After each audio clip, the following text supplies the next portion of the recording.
Hello friends, आपका स्वागत है अपना स्टडी लेक्चर यूट्यूब चैनल में। दोस्तों, एक बार फिर हाजिर हैं हम आपके साथ बहुत ही मोस्ट इम्पोर्टेंट टॉपिक यानी कक्षा 10 की ये भौतिक विज्ञान का जो कि पार्ट नंबर 3 है। इसके पहले हमने 2 पार्ट कंप्लीट किया है और उन पार्टों हमने बात किया था प्रकाश क्या होता है, परावर्तन के नियम पढ़े थे और हमने ये पढ़ा था कि प्रतिबिंब क्या होता है और किस प्रकार बनता है और कितने प्रतिबिंब होते हैं और किस प्रकार से बनते हैं, यानी वास्तविक प्रतिबिंब, आभासी प्रतिबिंब क्या होते हैं और किस प्रकार से बनते हैं। तो फ्रेंड्स, वो वीडियो आपको ऊपर आई बटन में मिल जाएगा, वहाँ से देख सकते हैं। यदि चैनल पे आप विजिट कर रहे हैं तो चैनल को सब्सक्राइब कर लें और उसके प्लेलिस्ट में जाइएगा, सारे वीडियो आपको मिल जाएंगे। और फ्रेंड्स, बेल आइकन को जरूर प्रेस करिएगा ताकि मैं जो भी वीडियो अपलोड करूँ तो सबसे पहले आपके पास नोटिफिकेशन पहुँचे। तो फ्रेंड्स, आइए देखते हैं क्या इंपॉर्टेंट है आपके लिए। जैसा कि आपको स्क्रीन पर दिख रहा होगा, गोली दर्पण से संबंधित परिभाषाएं, यानी आज हम बात करने वाले हैं कुछ महत्वपूर्ण परिभाषाओं की। ठीक है, तो देखिए बात करते हैं सबसे पहले वक्रता केंद्र। देखिए क्या होता है वक्रता केंद्र। वक्रता केंद्र यानी इसको हम बोल सकते हैं क्या, सेंटर ऑफ कर्वेचर। ठीक ठीक है।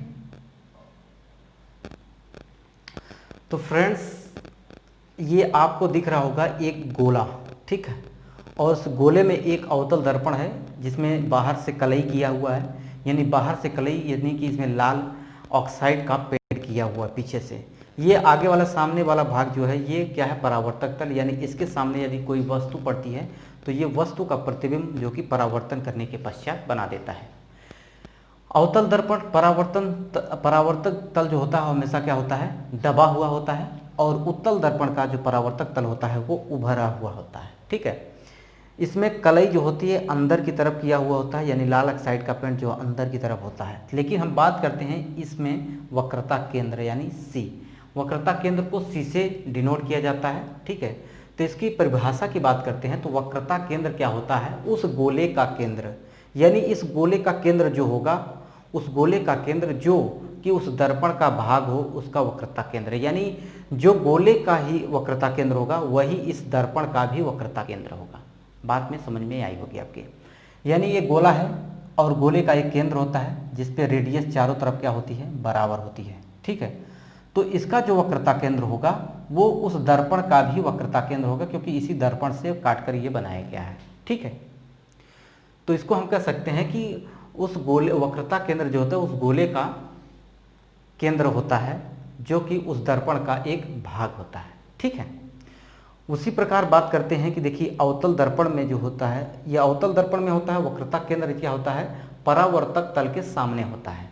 यानी अवतल दर्पण का परावर्तन तल ये हो गया दबा हुआ भाग, और उसके सामने होता है वक्रता केंद्र।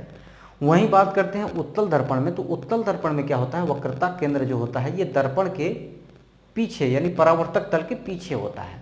देखिए यहाँ पे परावर्तक तल है, ये पूरा यहाँ से यहाँ तक, ये नीचे पेंट इधर पेंट किया हुआ है, तो यहाँ पे अगर कोई वस्तु आती है तो टकरा के वापस लौट जाती है। ठीक है, अगर लाइट आती है तो ये टकरा के वापस लौट जाती है। तो परावर्तक तल के पीछे जस्ट होता है, इसमें अवतल दर्पण में क्या होता है, सामने होता है। ये बात आपको समझ में आई होगी।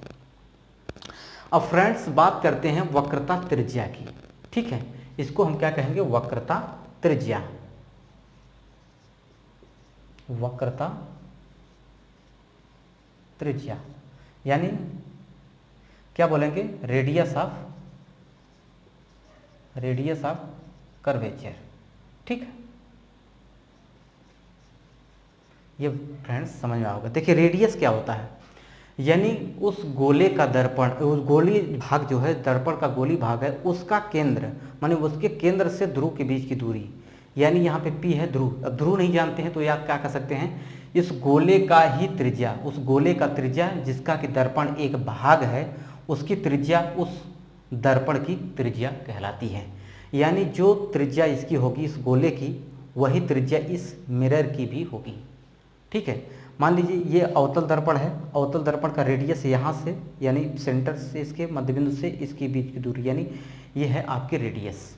इसको कह सकते हैं कि उस गोले की त्रिज्या जो कि उस दर्पण का भाग है उसकी रेडियस कहलाती है। ठीक है, यानी वक्रता त्रिज्या हो जाएगी। ये अवतल दर्पण के लिए है और यहाँ पे उत्तल दर्पण के लिए। ठीक है, ये बात आपको समझ में आई होगी। अब फ्रेंड्स बात करते हैं फोकस की, यानी फोकस यानी पोल की बात करते हैं, ध्रुव। इसको क्या कहते हैं हिंदी में? इसको बोलते हैं ध्रुव। ठीक है, ध्रुव क्या होता है? ये दर्पण है, इस दर्पण का यानी यम1 यम2 का मध्य बिंदु, तो परावर्तक तल के मध्य बिंदु को, इसको हम ध्रुव को कह सकते हैं। ध्रुव को क्या कह सकते हैं? परावर्तक तल के मध्य बिंदु को पोल कहते हैं। ठीक, ये है आपका परावर्तक, यम1 यम2, इसके मध्य बिंदु को पोल कहते हैं। इस प्रकार से इसको भी आप कह सकते हैं। अब फ्रेंड्स बात करते हैं मुख्य अक्ष की। देखिए मुख्य अक्ष क्या होता है? यानी प्रिंसिपल एक्सिस, इसको हम कहेंगे प्रिंसिपल एक्सिस। ठीक है, मुख्य अक्ष का होता है, देखिए पोल यानी ध्रुव और वक्रता केंद्र के बीच की दूरी को मुख्य अक्ष कहा जाता है। यानी क्या हो जाएगा आपका? पोल यानी ध्रुव और वक्रता केंद्र के बीच की दूरी को क्या बोलेंगे? मुख्य अक्ष। ठीक, मुख्य अक्ष कहा जाता है। यानी पोल और केंद्र के यानी सेंटर ऑफ कर्वेचर, इसके बीच की दूरी को, जो भी दूरी होगी वो क्या रहेगी? मुख्य अक्ष। अब फ्रेंड्स बात करते हैं फोकस की। ठीक है, फोकस की बात करते हैं हम। फोकस यानी मुख्य, इसको बोलेंगे प्रिंसिपल फोकस। फोकस क्या होता है? ये फोकस, अगर फोकस की बात करते हैं तो ये हमेशा क्या होता है? पोल और सेंटर के बीच की दूरी यानी हाफ होता है। यानी फोकस की बात करते हैं तो उस गोले का भाग है जो वक्रता त्रिज्या के आधी होती है। यानी फोकस बराबर क्या होता है? Radius by 2। यानी फोकस एफ को लिख सकते हैं आप r/2। ठीक है, ये फोकस हमेशा त्रिज्या का आधा होता है यहाँ पे। ठीक, ये मध्य बिंदु हो जाएगा। ठीक, ये बात आपको समझ में आई होगी। तो फ्रेंड्स ये टर्मिनोलॉजी आपको कैसी लगी कमेंट बॉक्स में जरूर बताइएगा। सारी बातें आशा करते हैं समझ में आई होगी।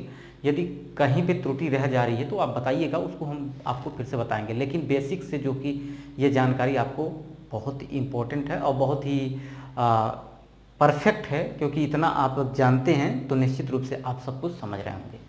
तो फ्रेंड्स वीडियो को यही समाप्त करते हैं। वीडियो कैसा लगा कमेंट बॉक्स में ज़रूर बताइएगा। नेक्स्ट हम मिलेंगे अगले वीडियो में। ओके, तो वीडियो को यहीं समाप्त करते हैं। नमस्कार।